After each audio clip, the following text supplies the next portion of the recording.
Hello once again to the Endgame class. My name is Caleb Denby, and today I'm going to be walking you through some really instructive endgames from the Nations Cup that is currently going on, hosted by chess.com. One player that definitely I have been following is the wonderful Fabiano Caruana, who is miraculously playing board 2 for the US team, with Hikaru Nakamura holding down that board 1. And in the first 2 rounds, Caruana actually played 2 really instructive games where he ends up in just a slightly better end game that many players would think don't have many winning chances at all, and then he managed to push them to their absolute limit and won both of those games for the US team. So I wanted to start with a couple of his games.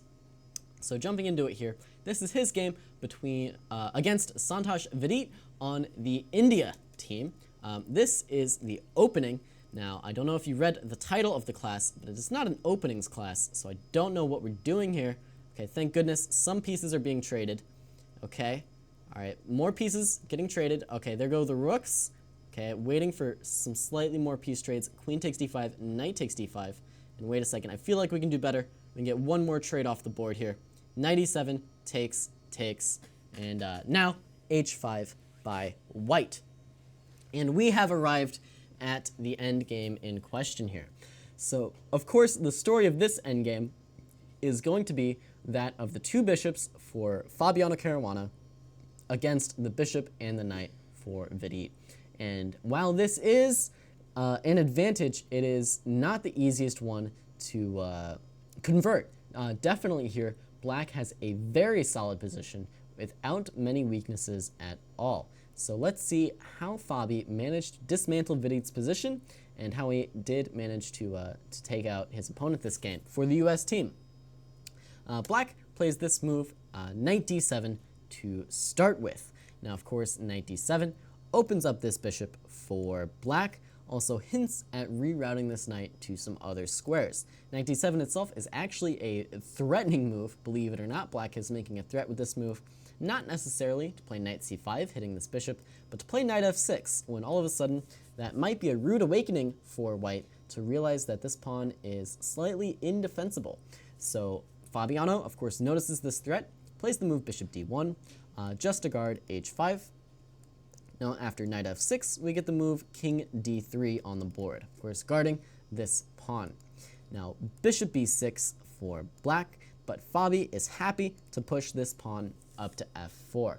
And now comes a great defensive move from Vidit that I wanted to highlight here. If you're not careful, what is white going to do? Well, white actually has a really simple plan to create some targets on the king side. These bishops look perhaps a little bit passively placed on this back rank here, but they are actually very threatening pieces from such a long distance as well. And in fact, if you give white just a couple moves, g4 and g5 are going to come on the board, and this is going to be suddenly a very difficult position for Vidit to hold.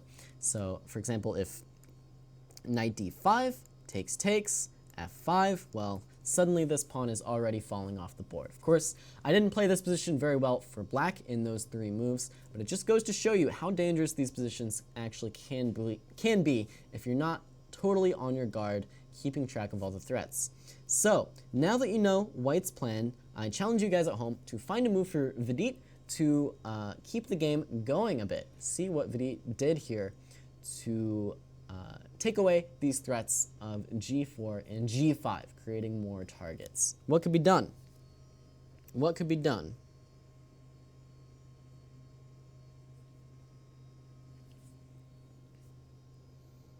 Is that the same shirt? Yes, I am wearing the same shirt as the Road to 2000 class that happened about 10 minutes ago. You guys caught me. You guys caught me.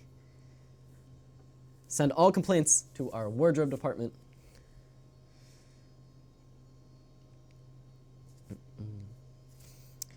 Okay, I'm not going to wait for the delay too much longer here. Of course, the move by Vidit is the move g6. This is the nice defensive move by Vidit to clarify some things on the king side and alleviate a lot of this extra king side space that Fabiano has gained by pushing this pawn up to h5. Now, this pawn can't really stay on this h5 square. If you do play the move g6, perhaps you're asking for a little bit too much trouble here. Against g4, I think, yeah, the move g takes h5 is playable by black, and then the move king e6. And all of a sudden, you know, you don't really have time to get these threats in with f5 cleanly winning a pawn. Instead, you have to play it as a sacrifice to take on h6. And then after a move like knight g4, all of a sudden, your glorious bishop pair is going to die. So for Vidit, the tactics do immediately work out with this h5 pawn being just a little bit overextended. And so that is a huge point in the game for Vidit. With this g6 move, he alleviates so much pressure off of this white position. So if you ever find yourself in an endgame like this, where there's a bishop bearing down on an h6 pawn like this, I myself have had many endgames that look similar to this in the Caruana. The move g6 is a really nice freeing move if you can achieve it. In this case, it was playable because f4 blocks this bishop. In other cases, it's usually playable with a king ending up on this h7 square. In my experience, this happens quite often in like Caruana type of endgames. So g6, a great defensive move for Vidit. Wanted to highlight that one. H takes g6, f takes g6. Now king a2 by Fabiano is rerouting this king over to this king side. Knight d5 comes on the board for Vidit. Now king f3 and h5 is Vidit's attempt to lock down the position. And this is a great way of playing if you are facing the two bishops. What you want to do is really clamp down on one specific color complex. Of course, the weakness of the two bishops, there aren't many, but the weakness is they cannot really pile up on one square together. So as the defensive side, it's often your task to create a sort of fortress on these one color of squares. In this case, it's going to be the light squares for black that he's trying to hold down. Now, ideally, black would actually want to hold down his fortress on the dark squares, because that is where black has a distinct advantage. Black can use two minor pieces to control dark squares, whereas, of course, white can only use one. But due to the way that Fabi has placed these pawns, that is actually not going to be feasible here for Vidit. So that's why we see g6 and h5. Bishop d2 now is Fabi's slow improving move, and this is what these high-level players do. They really take their time in these endgames. There's no need to rush anything. The advantage that white has in these two bishops is going to be a permanent one. Sorry, excuse me. Going to be a permanent one, so there's no need to rush things with crazy moves like a4 just yet. Fabi takes his time, improves his pieces, and only then starts to advance these pawns. King f6 by Vidit, a simple improving move. Now c4 is Fabiano's choice after bringing the bishop to d2, guarding this b4 square. Knight e7 comes on the board by Vidit, and now bishop c3 check is very nice for Fabi to guard this diagonal. Of course, if you come to f5, you're asking for bishop c2 check, so simply king e6 now. And Fabi, not settling for space just on the king side, starts to take some space on this queen side as well. So the move b4 comes on the board. And note how Fabi is really using these pawns to control these dark squares rather than the light squares. And once again, the reason for that is these pieces for black are going to give him a distinct advantage on the dark squares. So Fabi is trying to compensate for that by putting his pawns on dark squares to challenge the piece's claim to dominance over this color complex. And for that reason, I really do think the best move here for black would have been to play c5. I think black really needed to challenge these dark squares himself, not allow Fabi total reign over the position, and play this move c5. Now there's a few options here that Fabi could go for. B takes c5 is actually an interesting choice to create a slight imbalance in the pawn structure. The move a3 would kind of hold the balance for the moment. The move b5 is even considerable, but the point is black is really gaining a nice stronghold on these dark squares, and I think that's what was required here of Vidit. Instead though, knight f5 comes on the board, and of course Fabi does not waste any time here. c5 comes on the board, and Fabi is claiming these dark squares for himself. Bishop c7 And now bishop b3 check. And you see how easily Fabi is taking over both colors of the board here. Now after king e7, this king is totally cut off for the moment. Once again, you can actually start to do some slightly more fun things here with white if you're a bit impatient. Things like g4 are going to be threats here. g4 trying to get this king into the game now that you've created this sort of great wall on these two diagonals. But Fabi, 2800 level player, has supreme patience and plays bishop c4. And this is one of those moves that just kind of passes the turn back to Vidit, allowing him to play whatever he wants here. So if you're Vidit, try and find another nice defensive move. I'll give you a hint. It looks a lot like the last defensive move that we saw from Vidit to give himself some slight compensation in this endgame.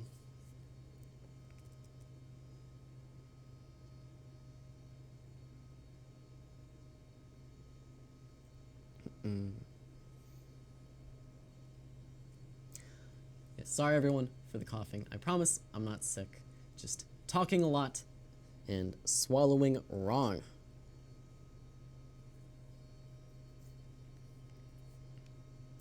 Yeah, bishop d2 was a GM move. It was a really nice move by Fabi. So, of course, the move I'm talking about here is the move b6. This move does challenge Fabi's kind of indisputable claim to the dark squares for just a moment here, allowing Vidit to kind of fight back on these dark squares, because that's really what it's all about here.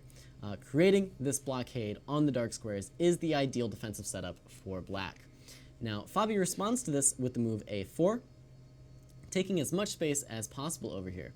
B takes c5 played, b takes c5, and now Fabi has this pawn sitting on c5, which could potentially be weak, but in fact it's quite difficult to get at this pawn. This knight's not really in good position to challenge it, and neither is this bishop. We see this pawn on a7 kind of in the way, the king kind of in the way of the bishop coming here, and this is the advantage in extra space that Fabiano has here. Even in an endgame with so few pieces on the board, extra space is an advantage, and Fabiano is definitely using it here to restrict his opponent's pieces, to restrict their activity. Note also this d6 square, now taken away from the knight, b6 and d6 taken away from the bishop, of course, as well, and these pieces kind of find themselves without anything to do. For that reason, Vidit actually comes up with a nice improving plan for the bishop aimed at attacking this pawn. That plan begins with the strange-looking move king e8. He simply vacates this square, allowing his bishop to come over. Now, Fabiano was not happy with the amount of space he had, so he took even more. a5 comes on the board. Now, bishop d8 was met with bishop d3 by Fabi, eyeing this square just a little bit. And after bishop e7, we do see bishop b4 come on the board.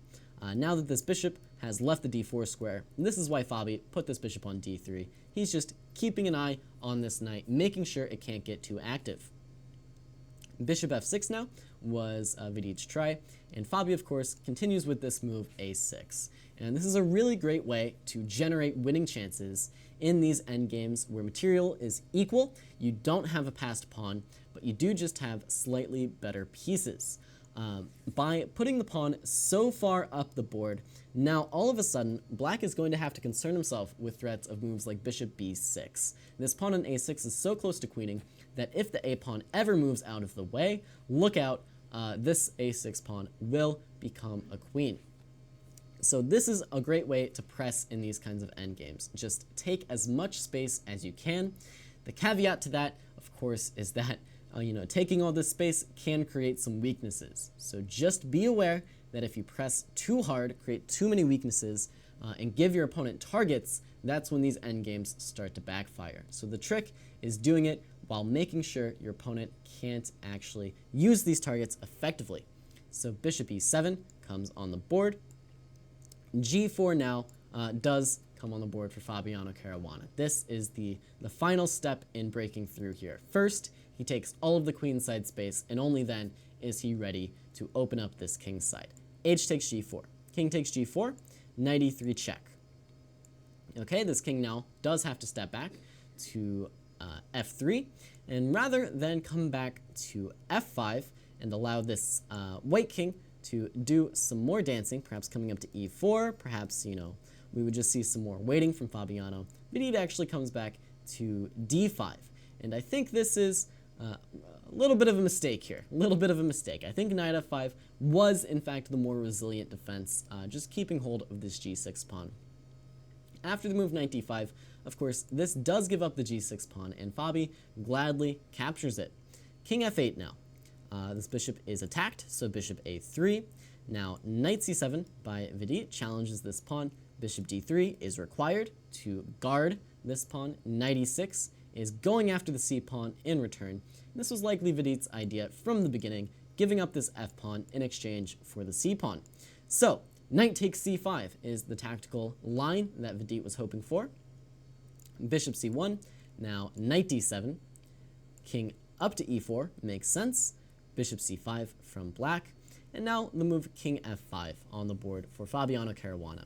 And this is really the correct way to play here. In all of these endgames, you want your king in front of your passed pawn to help support, to help guide it up the board, and also to help control some squares that oppose this enemy king. It's less about having your king, you know, be super active. It's more about preventing your opponent's king from blockading your pawn. So king e7 here is trying to take these squares away from white before it's too late. And after bishop b2, we see the move bishop e3 by black, keeping this king firmly connected to this pawn. And now Fabi does a little bit of maneuvering here. Bishop e2, knight b6, bishop f3 attacks the pawn. So we do see c5. Now bishop f6 is check, bishop h5 is check, and now bishop back to e5. And, you know, this is all well and good. Not a ton of progress has actually been made here by Fabiano. He does just kick this king back to f8 and plays some attacking moves. Now c4 comes on the board, and Fabi decides it is finally time to start trying to push this pawn. So king e4 is nice to keep an eye on the c pawn, and to also start pushing this f pawn, as we do see here. Now, Vidit plays the nice move, knight d7, and after bishop c3, I'm hoping you guys can find the defensive setup for Vidit here. This is the setup that hopefully should have allowed him to draw the game without too much controversy, honestly. This setup should have been good enough for a total draw. See what you guys can come up with here.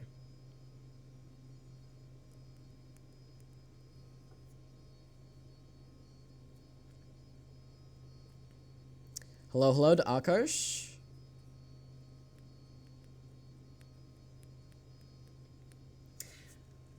Okay, I get bored waiting for this delay. So the move bishop e7 is the one I was looking for. Once again, it's going to be about this dark square defense. If black can control this f6 square forever, then white is not going to be able to win. Now bishop e7 also comes with an added bonus. That bonus being this is difficult to stop, and so black is getting rid of white's final pawn on the queen side. So the move bishop e2 does come on the board. Knight c5 check, king e5, knight takes a6, bishop takes c4 is a nice trade. Knight c5 by Fabiano Caruana. Now after d2, we do see this knight come back to d7 check. We do see a repetition at first, king up to d5, and once again, it's the dark square blockade that counts here. So king g7 on the board. This bishop drops back to e2, and now king f6. Like I said, for black, it's all about guarding this f5 pawn. Bishop g4 defends f5, and I'm sorry, I meant guarding the f6 square against this f5 pawn. So bishop g4, knight back to d7. Look to see black put all of his pieces on this f6 square. Bishop c3 check, king g5, bishop h3, and now bishop f6 is the nice move for black. If one pair of bishops gets traded, then it's a dead draw. The knight will sacrifice for the pawn, and the game will end.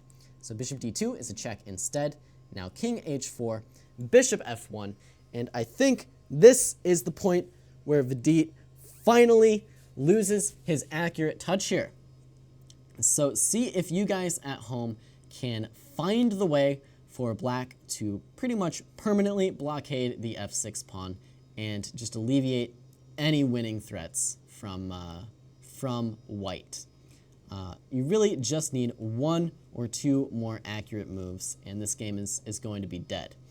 Now, I do want to mention here, there is a pretty important idea to this endgame for black. That idea is that, let's just play some nonsense moves here. The idea is that this endgame is a draw. Two bishops cannot beat one bishop. Now, the idea for white is that, let's say some nonsense moves happen. This endgame is a win. So the trick for black is to make sure at all costs that your knight is the piece that can sacrifice for the f-pawn, not the bishop. And so with that in mind, the move here, as I pointed out, is going to be the move bishop a1. Bishop a1 removes this bishop from any threat to force it off of the diagonal and opens the f6 square for the knight. It allows the king easy access back into the game. The move played instead is the move bishop g5. And this move is more or less the beginning of the end. Bishop g5, it looks more or less the same, but note that this bishop has far fewer squares to kind of mess around with than compared to this long open diagonal. Only g5 and h4. Also note that the king can no longer return to the g5 square immediately. Bishop b4 is Fabiano's move, of course avoiding this trade. Now after knight f6 check, all of a sudden the king comes into e6, and it's looking more and more difficult to defend the f6 square. Knight e4 is a pass by Vidit, but after bishop to d3, this is when things have really truly gone wrong for Vidit. If you do come back to f6, the problem is Fabiano is starting to create some threats here, starting to really create some threats. For example, if bishop e7, sorry, I guess there is still knight h5 to worry about. But with the move bishop e2, Fabiano is already threatening to get this king further and further away from the f6 square. And once the king is kind of vacated, then moves like bishop e7 start to become very much considerable. With the king away, the two bishops and the king can hopefully force off these minor pieces from f6 and advance this pawn. So knight g3 was played instead. Knight f6 was actually the required move to keep the game more or less going. After knight g3, Fabiano does get exactly what he wants with the move f6. Perhaps Vidit was in fact worried about this move bishop e2 with the idea of cutting off this king. Like other concerns in this position, I'm not totally sure. For example, bishop e7 I think is really going to be a tricky move. For example, if knight back to g4, well now all of a sudden,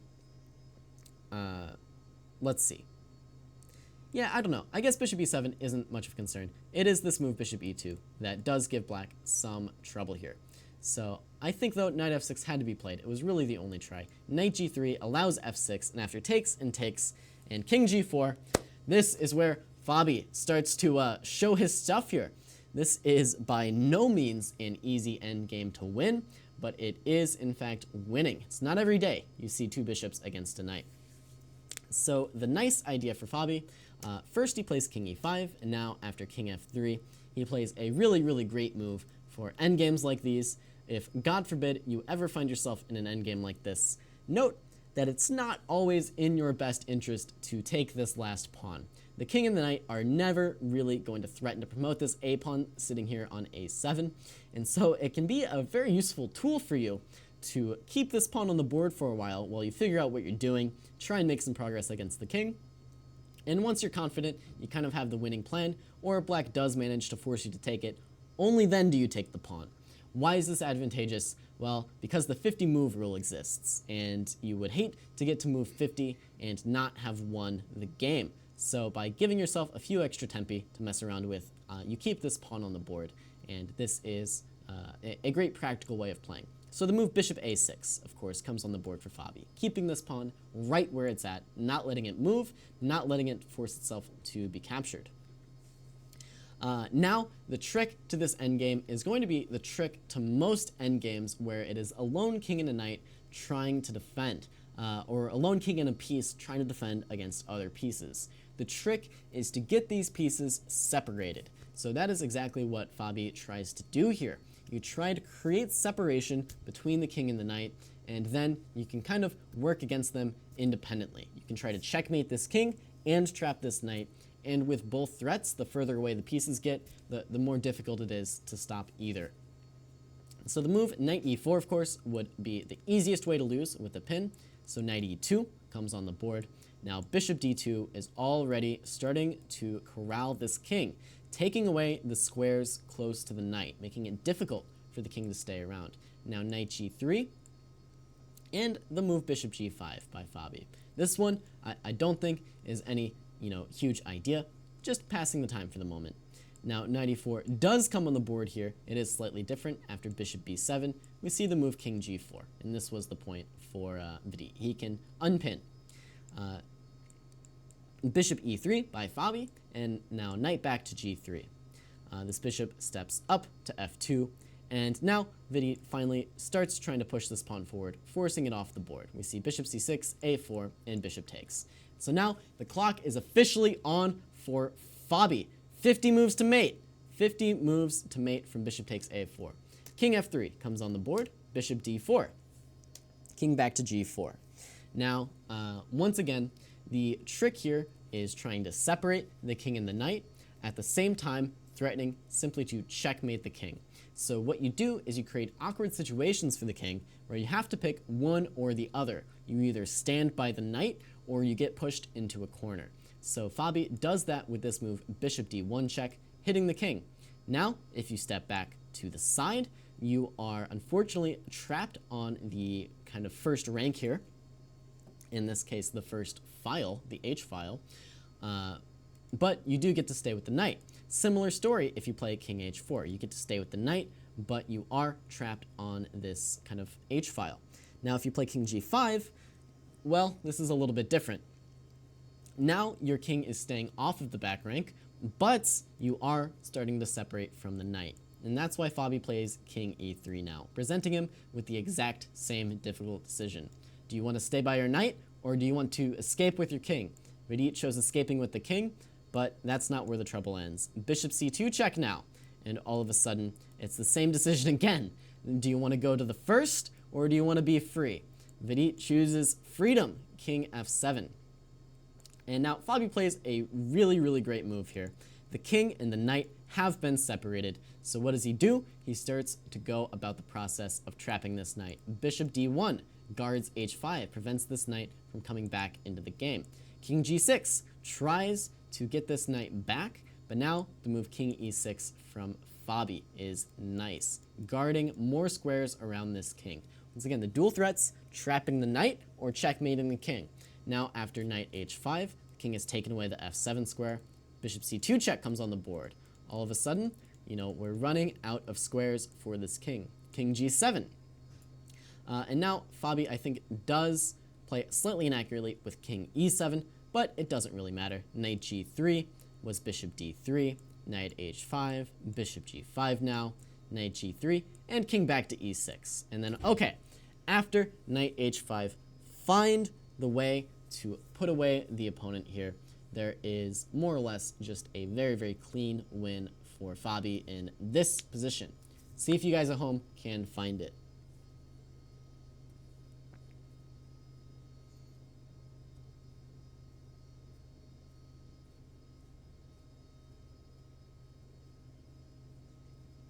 See if you can find it. Yeah, bishop versus knight has a lot of, cursed wins is the term that the chat used, where it takes more than 50 moves to win the game. This is not the case here, though. Not the case here. So yeah, Fabi with incredible technique in this game. So, okay, the move, of course, is king f5. And now, all of a sudden, the end is here. The knight cannot step to f6. The knight cannot step to f4. If the knight steps to g3, well, now this move is quite simply trapping the knight, with the only square it can go to being h1, when, of course, bishop h4 is more than enough. So, knight g3, not going to be played. King f7, only move, but now after this check, king has to step back here. If you step away, well, now this knight is, in fact, going to be totally dead, I think. I think this way is the simplest. Knight g3, forced, now bishop d3. And once again, this knight gets corralled to the h1 square. So king back to g7 instead. And now the nice move, bishop h4, highlights that there are no squares for this knight. King h6, bishop f7. This knight is attacked. Knight g7 is a check. And now king g4, and the end is near. No moves for this knight. King h7, king g5, king h8, king g6, knight e6, and then bishop takes e6, wins the knight, and draws the game. So don't fall for the stalemate trap. Bishop f6 check played in the game, and bishop takes g7 is a checkmate. Really great stuff from Fabiano Caruana here. Wanted to share this one with you because it was a killer game. So, what are the takeaways from this game? One, Fabiano Caruana is a really good chess player. Two, this idea of taking space on all sides of the board is really great by Fabiano. He pushes these pawns as far as they can go, creating threats on both sides of the board, and then creating a passed pawn on the king's side using these threats. From there, it was just really great technique by the world number two to get rid of this defensive knight, or defensive bishop, by forcing it to trade off. Once again, this bishop g5 move just feels a little bit strange. Bishop a1 would have been so clean and so easy, just keeping this bishop a mile away from any kind of tactics. Okay, let us move on to the next game. Thank you for watching, TechnoWay. All right, moving on. We have Caruana against Artemiev. Artemiev, of course, a strong Russian player, and this match from USA against Russia in this Nations Cup. So once again, this is not an opening class, so we're going to skip all of these moves. These moves are irrelevant to us. We are interested in the end game. So we do see, there's a d5 pawn or something. I'm bored. This is not an end. Oh, wait a second. Rook here, queen e5, queen takes, pawn takes. Okay, we seem to have ourselves in an endgame.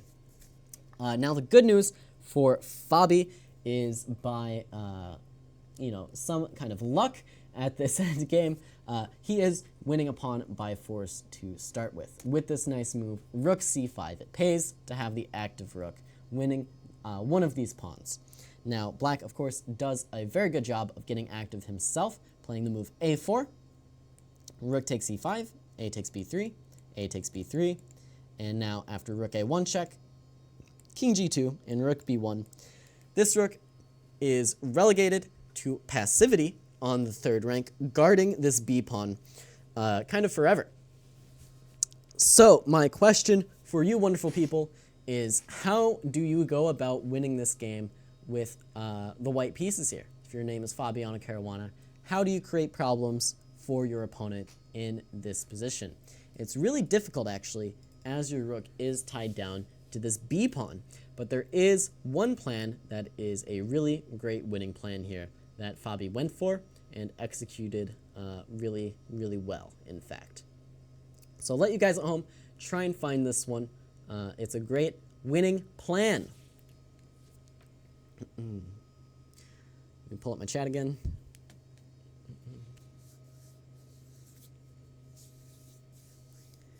Oh, thank you to Jean for watching. It is 2:30 in France. Thank you. Winning plan, my friends. Winning plan. Keyword plan. Plans last longer than one move. So let me give you the next move here by black. It was rook b2 check, king h3, and now h5. Now h5. I may have spoiled it with some arrows. I apologize. If your name was Fabiano Caruana, then you would know it easily. Fair enough. So Sai Akarsh actually has the wrong idea. For once, the guy is finally wrong. So the key here for white is not to get caught up with things on the king side of the board. Because if you just start trying to win on the king side, for example, king h4, you're already giving up some of these pawns over here. King g5, king f7, and it's going to be really tough to win now. You've already given up one pawn on the king side, and it will be difficult to win with more of these pawns dropping off the board. I don't know if king f7 was actually the most accurate. Yeah, so I think king f7, you might end up winning a pawn over here, but rook h3 is a really great move for black. Black gets so active, taking all these king side pawns. It's going to be tough to win. Going to be tough to win. So instead of that, after h5, of course, the idea is not to kind of go crazy on the king side, starting to sacrifice these pawns. The idea is to first play g4, giving yourself the g3 square. H takes g4, f takes g4, g5, king g3. And now after rook b1, we simply secure our second weakness on h3 on h2 by playing the move h3. Our rook now does a great job of defending our two weak spots, and our king is actually free to run to the other side of the board to win this game. And that's what Fabi does here. King f7, and now he makes it look easy. King f3, rook f1 is a check. Note, if you just play the move like king e6, or, well, king e6 is illegal, play a move like king f6, well, once again, you are just running into this problem over here. So, rook f1 check instead. Now king e4, king e6 is played. King d4 is check, king d6, rook f4 is oh, wait a second. King c4, rook f4 is check, but now king b5, and this king stays active on the queen side. And black is very quickly going to find his pawns indefensible. Note that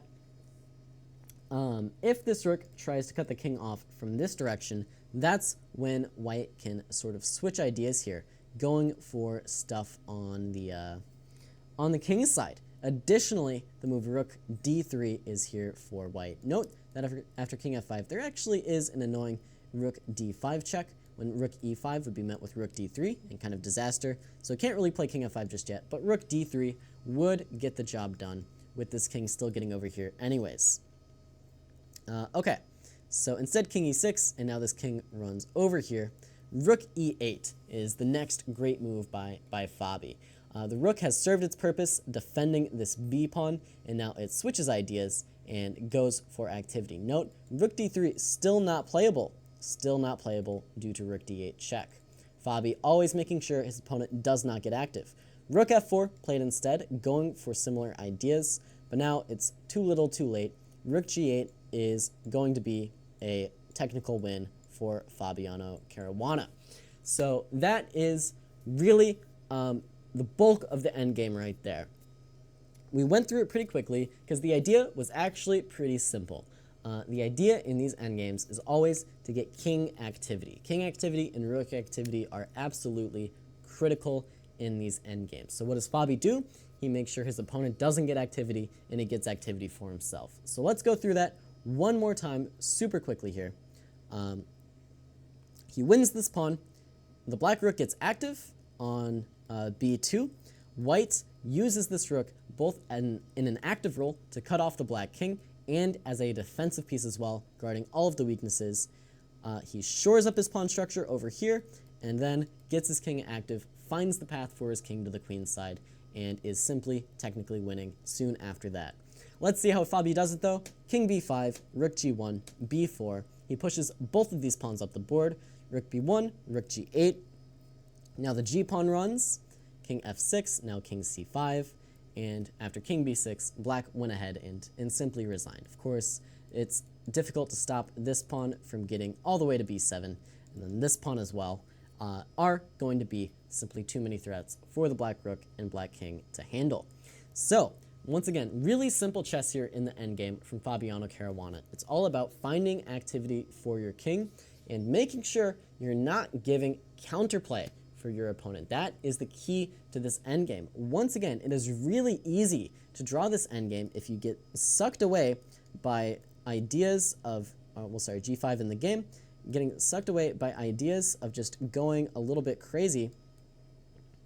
Going a little bit crazy. If I can, I'm messing up the line. Rook b1, king f7, going a little bit crazy with ideas of trying to checkmate your opponent after you see the move h5, right? You know, you see the move h5, you start trying to go checkmate him. These ideas are how you draw the game. Giving up counterplay like this is something you absolutely do not want to do. So avoid counterplay in these endgames, and the easy win is yours. Okay, that's going to be it for this endgame. Let's move on to another one.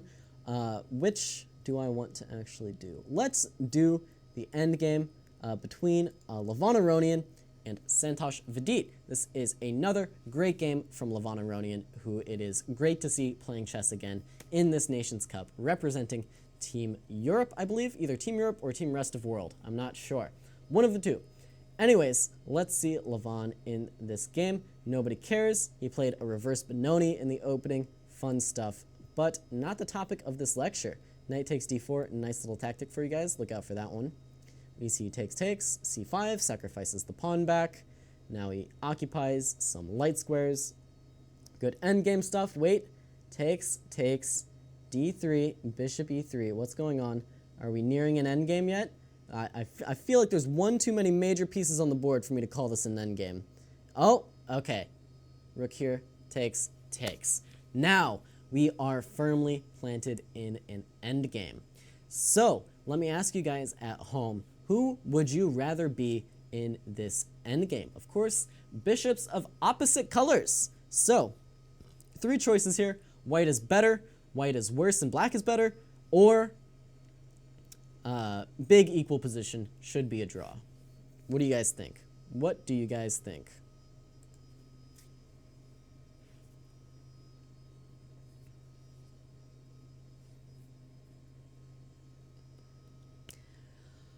What do you guys think here? Big equal position, big draw, white is better, or black is better? Big draw, equal position. So I actually tend to agree here. This position is more or less totally equal. If anything, it would appear superficially that black is the one with all the chances, as this d3 pawn looks a bit more threatening than this pawn on b2. However, just because a position is equal does not mean that the game is going to end peacefully, and that is definitely going to be the case here. So let's see what Levon Aronian does to take this equal position, this position that by all means should be drawn with best play, and how does he create chances kind of out of nowhere. King h7 was played in the game. So what does he do? He simply sets up a threat against the g7 pawn that his opponent is always going to have to be on the lookout for, and centralizes his queen. Note he's attacking and actually defending with this move, stopping the move bishop d5 with the same threat for the opponent. So bishop e8 instead. Oh, sorry, scrolling a little bit too much. Bishop e8 for the opponent, perhaps aiming for some similar stuff. King f2 by Levon, and Vidit was ready to draw with bishop f7, perhaps hoping his opponent would play king g1. However, Levon, a true warrior indeed, wanted to play for a little bit more. So let's see what Levon played in this game. If you guys at home want to try and find the move, you're totally welcome to. Totally welcome to. Of course, the move Levon plays is g4. And as someone in the chat said, it's not quite true in this position, but in these opposite colored bishop endgames, it often comes down to who is the attacker. In this case, white definitely has the more offensive role with this bishop and this queen stacked up against this black king over here on h7. And when you're the attacking player, you get to play on the same color as your bishop, which means the bishop for the opponent being on the opposite color isn't really contributing too much to the game. And in fact, that is kind of the case here, but in this case, black is already well defended on g7, so it's difficult to say that white really does have an advantage. Note that the move queen f6 check is actually playable here, and this, in fact, would just be a draw. In fact, it's not even a difficult draw. Black can just post up on the g6 square, play move h5, and pass forever with a bishop on c2, or even giving up this pawn. It's still a dead draw. But, of course, black wasn't really interested in going for this pawn down endgame, instead just playing bishop b3, claiming he has no reason to be worse. King e3 comes on the board now. Bishop c2, guarding the pawn. Now, king d2. Levon brings his king over to this queenside, blockading black's only passed pawn.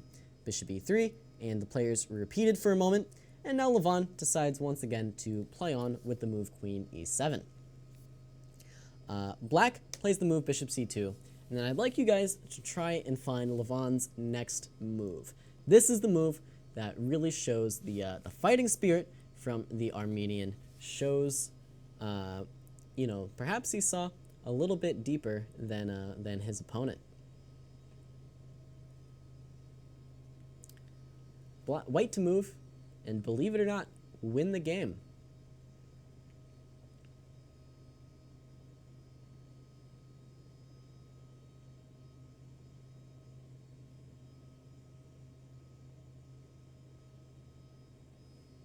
White to move and win out of nowhere.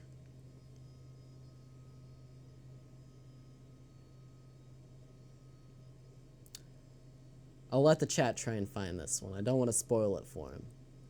It's a good one. It's a good one.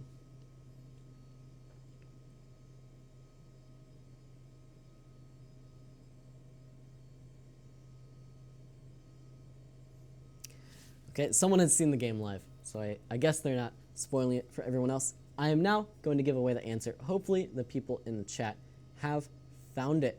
The answer, of course, is the incredible move b4.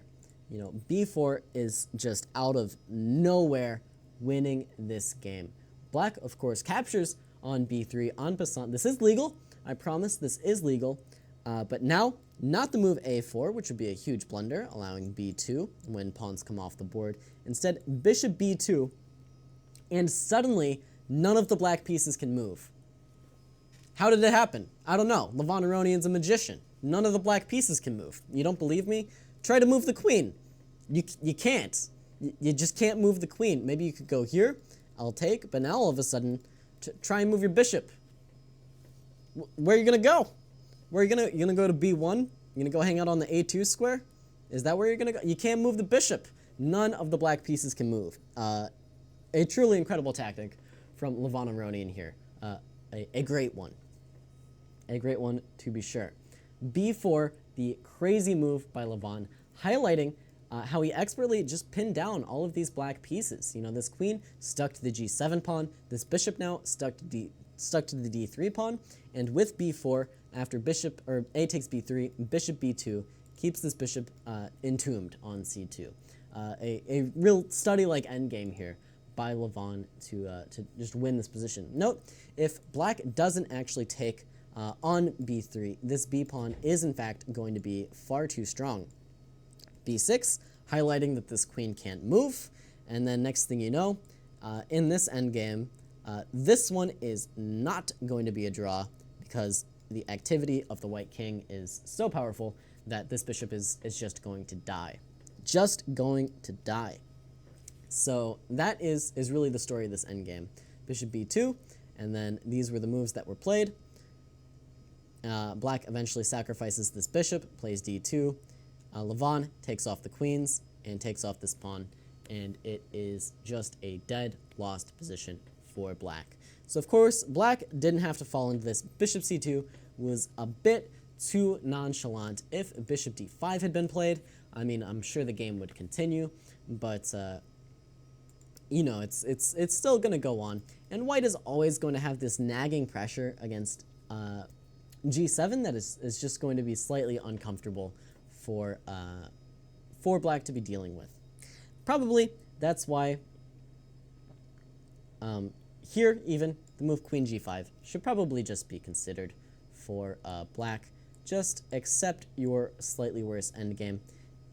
If you plant this king on g6, the fact of the matter is this king can never attack this pawn, and your king is never moving off the g6 square. You can do this or this for the remainder of the game.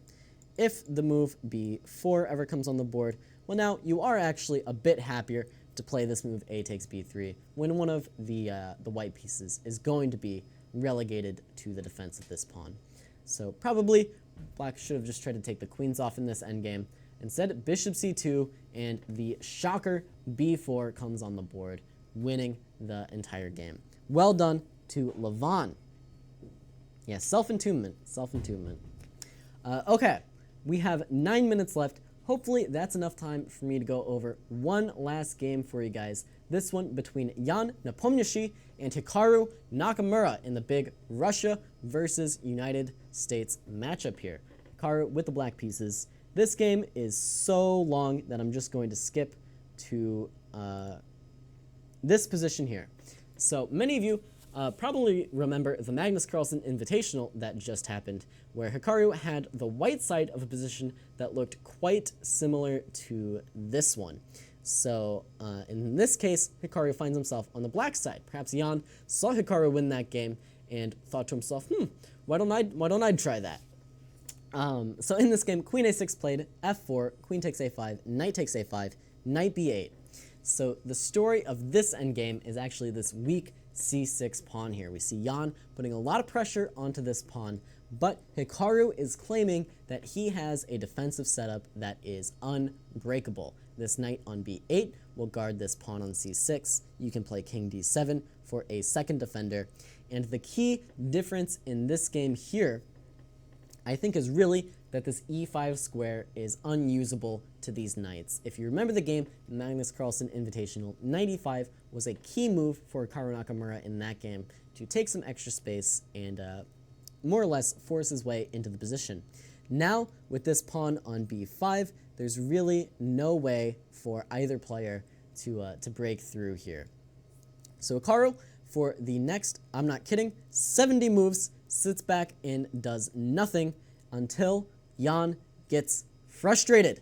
That is the key here. You sit back and let your opponent try to break through until Jan gets frustrated and blunders. And that's how Hikaru Nakamura actually ended up winning this game. So I'm going to play through these moves rather quickly. I'm going to pause at the important moments.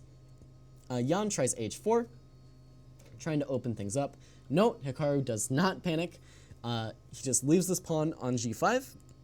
These endgames, of course, are all about invasion points for the enemy king, and if these knights can pile up against a particular weakness. So Hikaru is not necessarily afraid of this, as he still does have this nice wall to keep these kings out. And if the opponent starts getting some clever ideas of coming to f3 and guarding or attacking this pawn, well, we can start getting some clever ideas of finding our own activity with a knight on e4, well placed to guard this weakness. And before you know it, black might be the one once again playing for an advantage. So instead, knight b3 is played, and now with this move, Hikaru does in fact actually take off this h4 pawn. King takes h4, and now knight g7. And Hikaru has set up his defensive structure here. This is the great wall of Hikaru to keep Jan out of the position.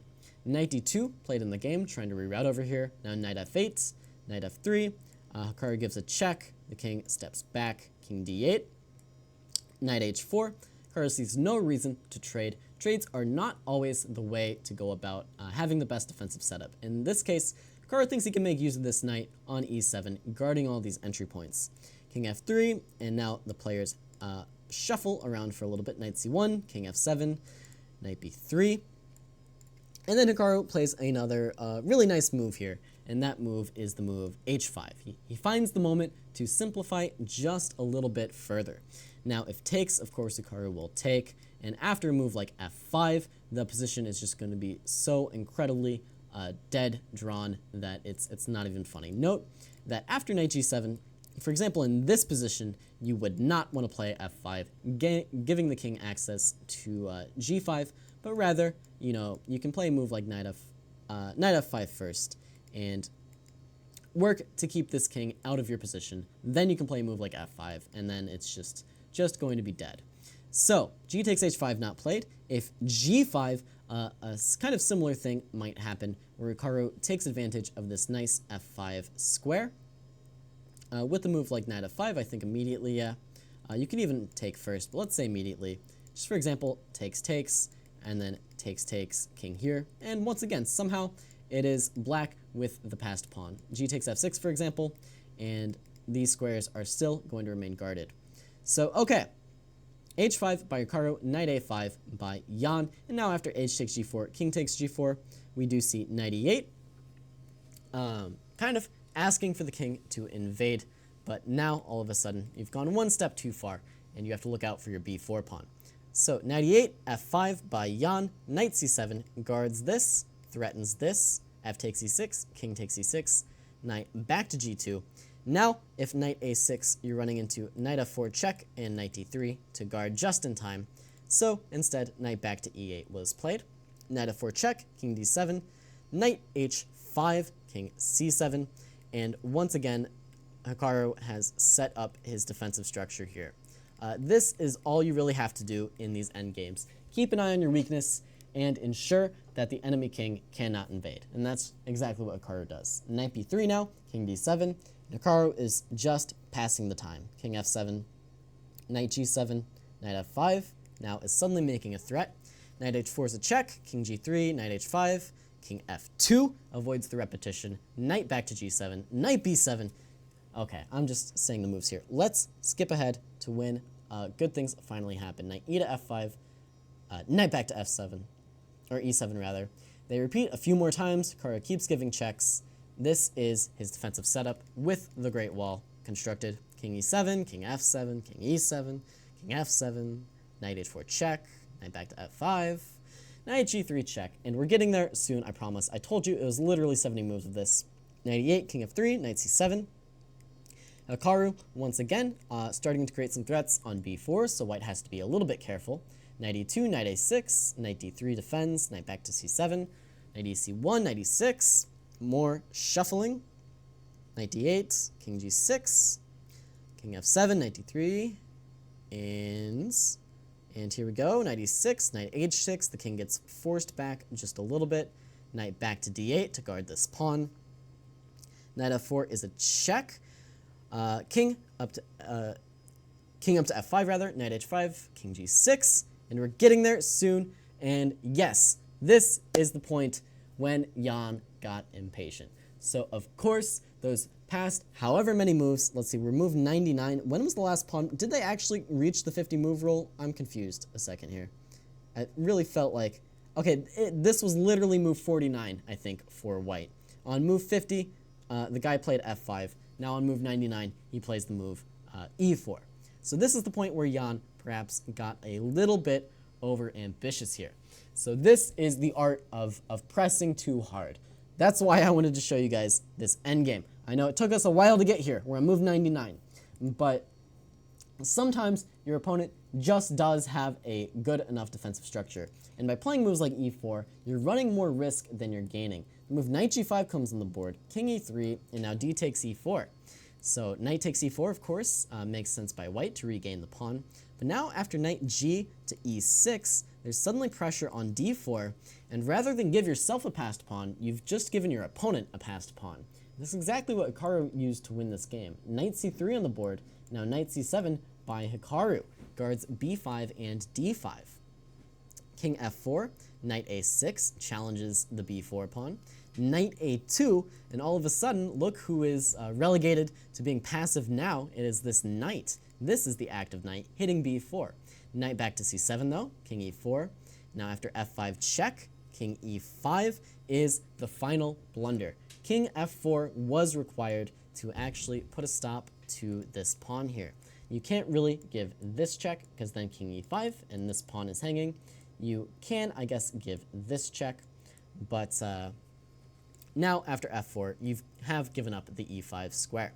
So instead though, king e5, and after knight f7, knight d5, things all go downhill quite rapidly for Jan. This pawn pushes, the b4 pawn is given up, and from here, Hikaru did manage to convert, going up 2 pawns and pushing them to victory here when Jan Nepomniachtchi resigned. So it went through that one really quickly for the number of moves. The point I wanted to get across is when you feel like you're pressing like this, like Jan did, it's really easy psychologically to get into the mindset that you can't ever really lose. You know, you're just pressing, you're trying to win, but you always have to be sure you're not actually giving your opponent counter chances. And meanwhile, from Hikaru, a masterclass in creating a defensive structure and just sticking to it, holding the draw until suddenly his opponent grants him this nice winning chance. Hopefully, you guys enjoyed these endgames from the Nations Cup going on chess.com. I had a lot of fun going over them. If you're watching live, be sure to tune in to the Twitch channel directly after this for Analyze Your Games. If you're watching the video, thank you very much for joining me. My name is Caleb Denby, and I will see you next time.